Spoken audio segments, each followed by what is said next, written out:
বিয়ের পূর্বে কোনো মেয়ের গায়ে হাত দিবি না ভাই আমার, খবরদার। বিয়ের পূর্বে কোনো মেয়ের সাথে কথা বলবি না, খবরদার। তোর যোগ্যতা নেই ওর সাথে কথা বলার।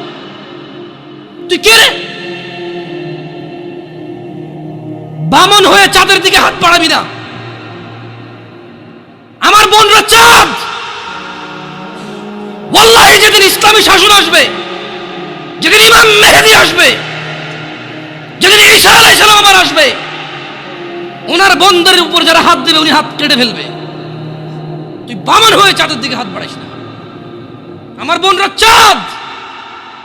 ইসলাম মেয়েদেরকে চাঁদ বলেছে আর তোকে বামন বলেছে। বেটা তুই বেটা ছেঁড়া খাতায় শুয়ে লাখ টাকার স্বপ্ন দেখিস, বিয়ের আগে মেয়ের গায়ে হাত দিস? তোর সাহস কত? তোর সাহস কত?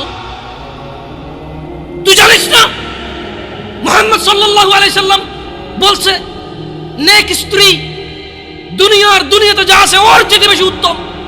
তুই কি করে ওর গায়ে হাত দিস বিয়ের আগে? তোর সেই যোগ্যতা আছে বল?